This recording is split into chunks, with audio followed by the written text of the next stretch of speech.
Oh.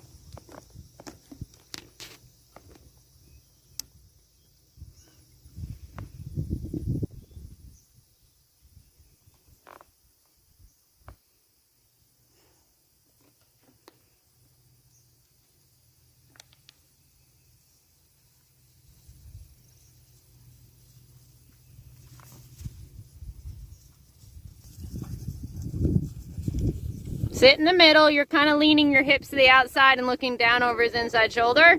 Sit in the middle. Look up through the middle of his ears.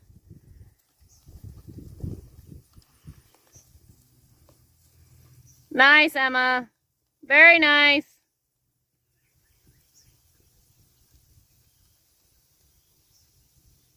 Good. Now he's more on the contact, right?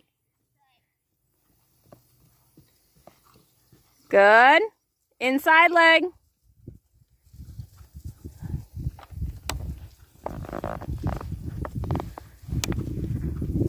Better, Emma. Drive him up. You don't want to jerk him up with your hand. So in a half halt, you just close your fingers and increase the pressure for a stride or two and add your leg. And that pulls the pole up a little bit. Drives the pole up, I should say.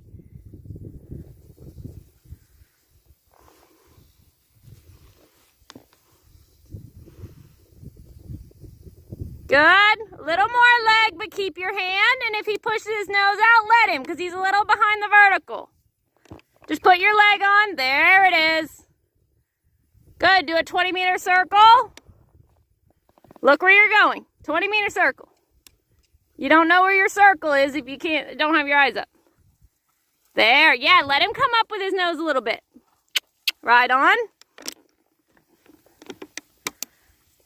Yes, Emma. Feel the difference in his balance there? Now he's pushing the nose out, right? Stay on the circle. Keep that leg on and drive his pole up.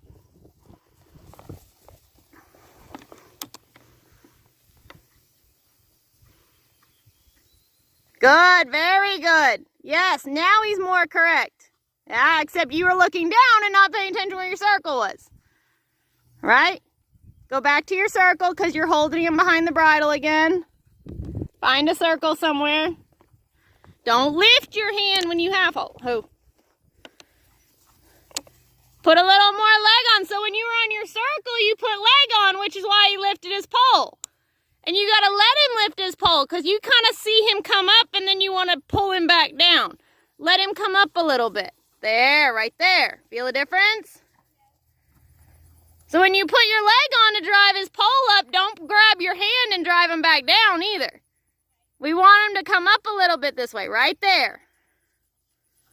There, that's more correct. Now he's not so behind the vertical. Little leg when he starts to curl. Don't lift your hand, just put your leg on. Yeah, let him push out. Yeah, that's okay. Circle. But you felt when you put the leg on how he pushed out, right? Now you have him correct. Now he's on the vertical, not behind it. Put your leg on. Yes. Yes, yes, yes. That's more correct. Close the fingers when he gets hollow. But then when he rounds, you got to let him be round and not get him curled. Round him back up a little bit. Good. Keep a little steadier outside rein and inside leg. You're driving a little too much with the inside leg and he's getting crooked, and that's why he's struggling. So if you're going to use your inside leg, you got to use it with the outside rein as well. So that the shoulders, put the shoulders on your circle. Look at your line, visualize your circle, and put his shoulders on your lines.